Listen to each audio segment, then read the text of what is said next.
Mr. G, 28-year-old bank officer, presenting complaint, edema of 1 month duration, muscle stiffness of 1 month duration, numbness of the right thigh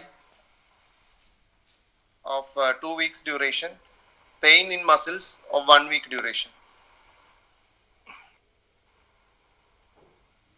Sir,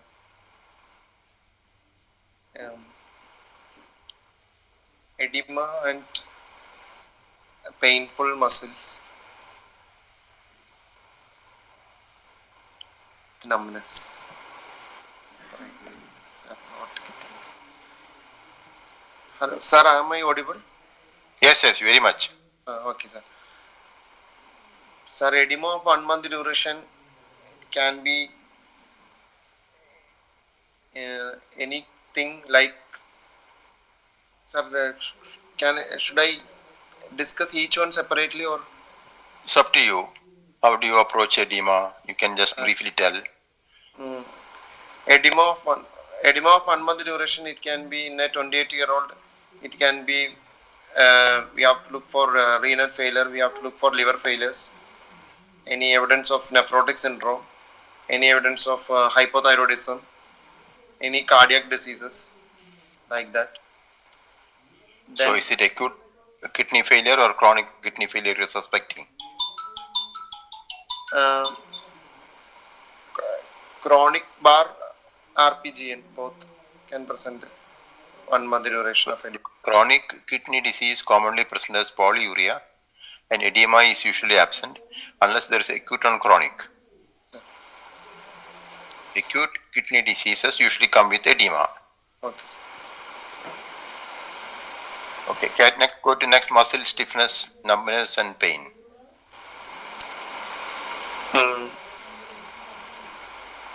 Muscle stiffness, numbness and pain. It's a neurological involvement. Neurological disease.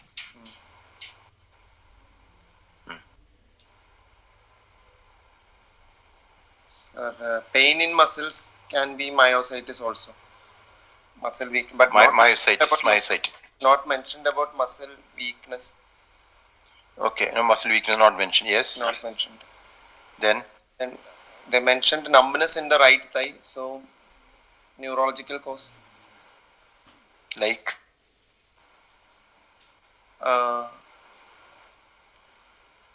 Any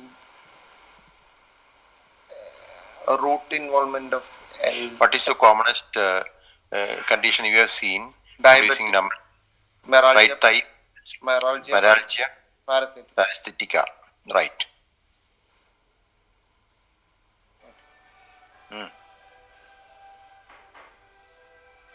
Next.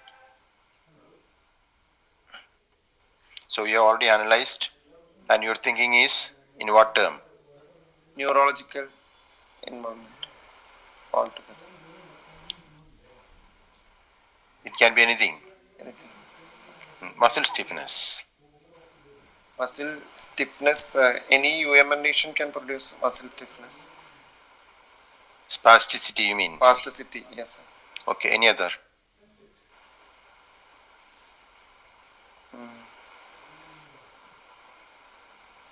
Muscles. Any. So, if it's a very old man, you may think of polymyalgia rheumatica. Okay, sir. Inflammatory diseases like arthritis, sometimes patients say stiffness. Different types of bites can produce stiffness. Tetanus is a very common thing, producing muscle stiffness. Meningitis can make the muscle stiff. There's the opisthotonus like picture. Sometimes retrovirus infection, sometimes Legionella can produce muscle stiffness. So stiffness can be because of different reasons. And what will be differential diagnosis of a myalgia 1 week duration? Myalgia, viral fevers. Like? Like dengue fever can have myalgia. Break-bone disease, dengue fever, very good.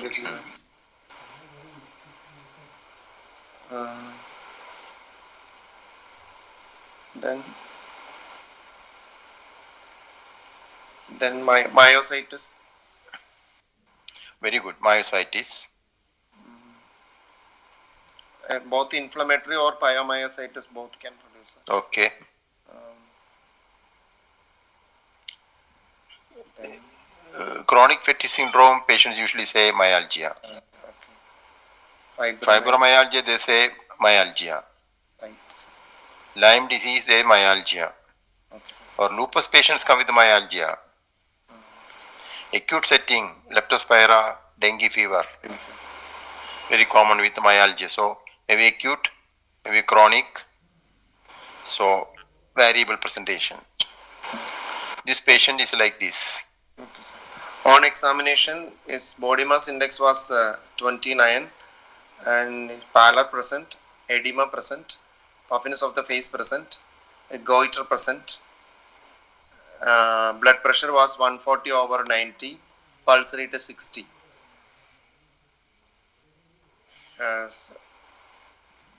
Sir, BMI 29 is obesity according to Indian standard.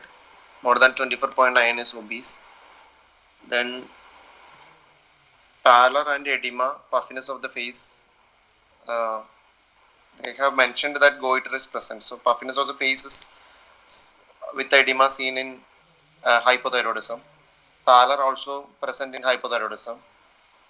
Pulse rate, low pulse rate, bradycardia also present in hypothyroidism. So everything goes in favor of. Favor of hypothyroidism, sir. So can you explain all the other previous complaints of this patient? Yes, sir. Muscle Pain, edema, pain, myalgia, proximal myopathy can produce all this. Proximal myopathy or myalgia? Myalgia can. Pain. Central nervous system examination, muscles indurated and stiff, calves very big, hypertrophied, mild tenderness present. Then No, power mild is tenderness questionable. Plus minus situation. okay, sir. Power is 4 plus all over proximally. Distal power is grade 5. Then deep tendon reflexes are brisk with a slow relaxation. So bilateral thumbs numbness present. Then hypoesthesia of the right thigh laterally, that is present. So muscles induration, stiffness may be due to that infiltration with the glycosaminoglycans in hypothyroidism. That can produce very big hypertrophied calves. Tenderness is also possible. Proximal muscle weakness is also common in hypothyroidism. Then slow relaxation is also, deep tendon reflex, slow relaxation is also a classical of hypothyroidism. Bilateral numbness over the thumb may be due to bilateral carpal tunnel syndrome. Then hypoesthesia of the right thigh can be meralgia parasympathetic. So, what are the causes of pseudo hypertrophy of the muscles? Pseudo hypertrophy. One is this one, primary autoimmune hypothyroidism. Then muscular dystrophies, especially Duchenne's muscular dystrophy, that can produce pseudo hypertrophy. Then other So, dystrophinopathies, what are they? What is dystrophinopathy?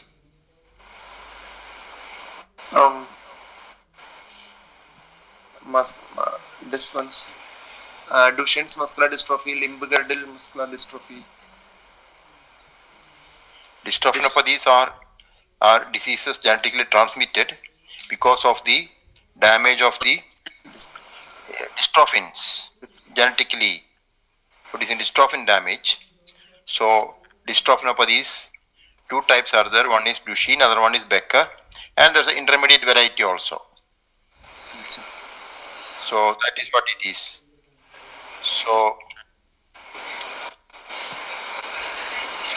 dystrophinopathies commonly come. Then limb girdle myopathy, can it produce hypertrophy of the muscles? Limb girdle Limb myopathy girdle. can. Yes, sir. What are the different types of limb girdle myopathy? How many types are there? Limb girdle down. Limb girdle myopathy, two types are there, type 1 and type 2, and type 2 can produce. One will be autosomal dominant, one is autosomal recessive, and one variety seen in children, one variety seen in adults. So one comes later, one comes early. So type 2 is known to produce this hypertrophy of the muscles. Metabolic disease like Pompe disease can produce. Okay, sir. What is Pompe disease? Yes. It's a type of skeletal myopathy, just like a limb girdle type, where there is decreased maltase activity in WBCs, fibroblasts and muscles. That's a diagnostic test for them. Okay, sir. So, Pompe disease can manifest like this. You may get in dystrophy myotonica. What is dystrophy myotonica? It is prolonged. No, sir. It's a disease characterized by myotonia, where the muscles refuse to relax. And there are two types, and type 2 can also produce pseudohypertrophy of the muscles. Endocrine cause, you already mentioned hypothyroidism. What about parasitic infections? Toxoplasma, cysticercosis. Trichinosis, and very, very rarely amyloid and sarcoid. Okay. So, other system examination was normal. So, possibility here is It's autoimmune thyroid disorder, sir. Goiter present. why did you go for autoimmune? Because all these features seen in primary autoimmune hypothyroidism, classical of goiter with all that deposition pictures like muscle induration, carpal tunnel syndrome presentations, all those glycosaminoglycan deposition features all seen in with the primary autoimmune thyroid disorders. Then we went for the investigations, and these are the investigation reports. So hemoglobin is 10. So anemia present. MCV 105, which is increased. CPK 2500, which is also increased. Cholesterol it is 500. That is also increased. Renal function test normal. Urine albumin creatinine ratio is normal.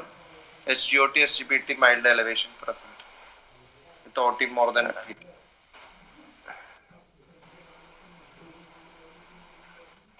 Sir, for anemia present. Yes. Anemia in hypothyroidism, usually hypothyroidism associated with a macrocytic anemia. So here also it is macrocytic anemia. There can also be associated pernicious anemia if it's autoimmune origin. That is autoimmune case, it is associated pernicious as well. Then it can also produce malabsorption kind of presentation. So there will be B12 and folate deficiency that also can produce anemia. Rarely it can produce iron deficiency anemia also in hypothyroidism. That also possible. Because of the Not rarely in females, it produces menorrhagia menorrhagia and produce iron deficiency blood anemia. loss also can produce anemia.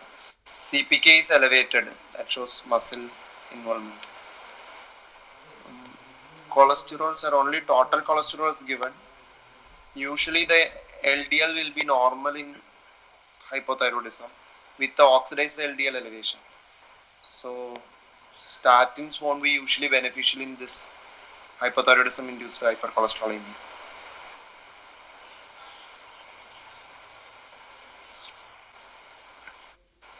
Right. Then renal part is normal. RFT is normal with the normal urine albumin creatinine ratio. Mild elevations of SGOT, SGPT is present in hypothyroidism? A normal SGOT is 40, it's elevated 3 times. 3 times. How do you explain that?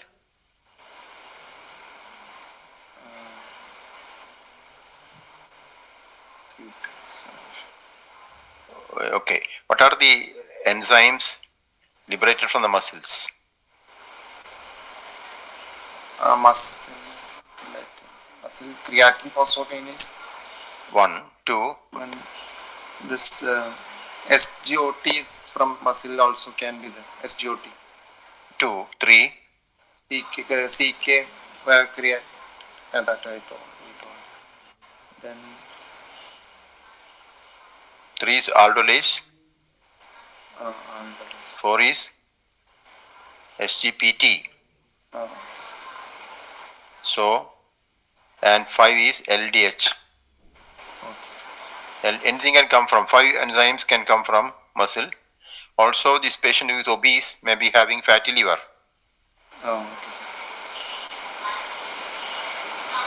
And coming back to the cholesterol, the basic thing is, if you find dyslipidemia in a hypothyroid patient, you first treat the thyroid disease to make the thyroid function normal. Still, after 3 months, hypercholesterol is high, that requires treatment. Okay. So what is Hoffman syndrome?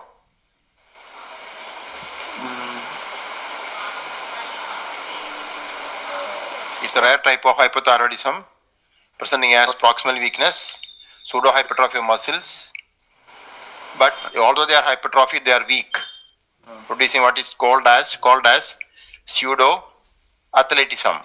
Okay, sir. So what are the neurological manifestations of hypothyroidism?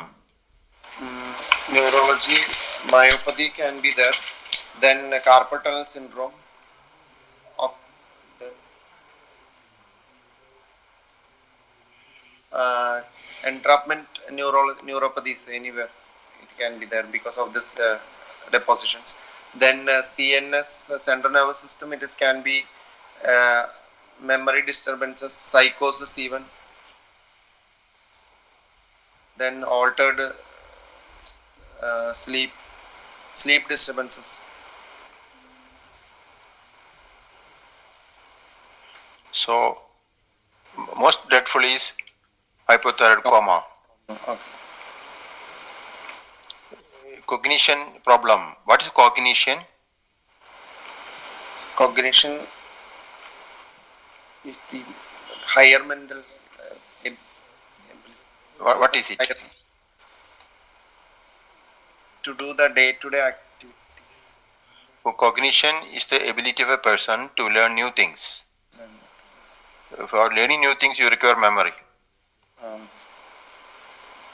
Other manifestations can be Hashimoto And- encephalitis, this. cerebellar, carpal tunnel Okay. syndrome, Mm. polyneuropathies, Hmm. demyelinations, eye Okay. features. They can be deaf, Okay, sir. and they may be having hoarseness voice. Okay, sir. They may be having associated myasthenia, or they may be having even myopathy. So, what is Hashimoto's encephalopathy? It is this one autoimmune encephalopathy, which will respond to steroids, steroid responsive.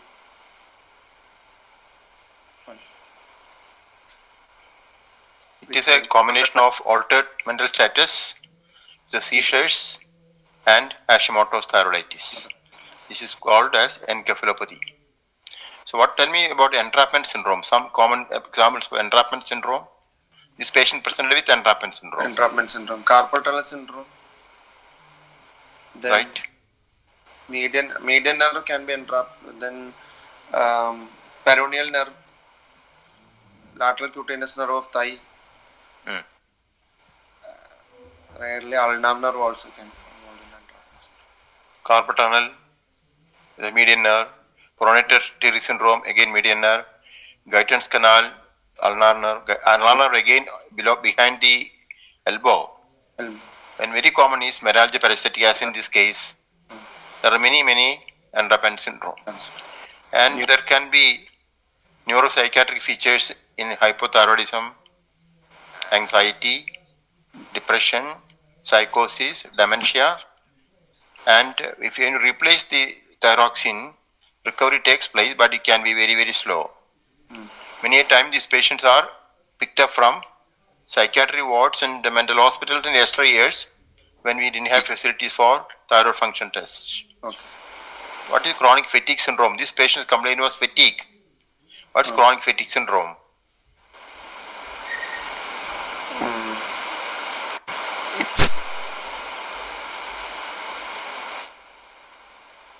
It's an extreme form of fatigability. There's a criteria also.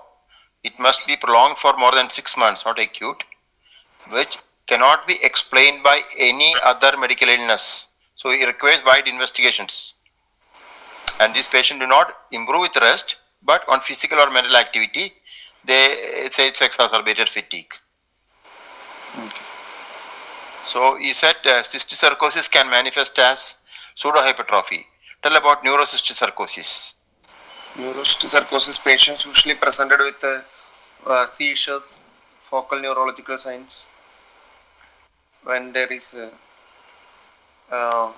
edema around this lesion, in MRI we can pick up the finding, like lesion with rim enhancement lesions. They may present as an intraparenchymal lesion where it is inside the brain parenchyma. It may manifest, it may not manifest. If it manifests, it may form a seizure. Okay. Extraparenchymal, usually more troublesome. It may be in the ventricle. If it's in the third ventricle, it may even produce sudden death, just like colloid cyst of third ventricle. Okay. It may be in the subarachnoid space when it may manifest as irritation to the meninges and produce meningitis, chronic meningitis like picture. When it affects the eye as such, it can produce proptosis. Okay. And intraventricular is very dangerous compared to subarachnoid lesions or intraparenchymal lesions. It can occur in the spinal cord, inside the, very much inside or outside the spinal cord. It can affect your ocular muscles, it can affect your heart, and it can affect all the skeletal muscles to the extent of producing even pseudo Herculean features. Okay, so what are the muscular manifestations of neurocysticercosis? We are discussing it because this patient had hypertrophy of muscle. So how does muscular neurocysticercosis manifest? Pain, swelling, pain. They come as pain, myalgia type.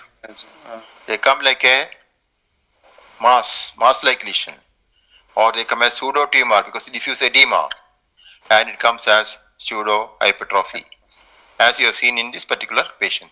So final diagnosis in this case is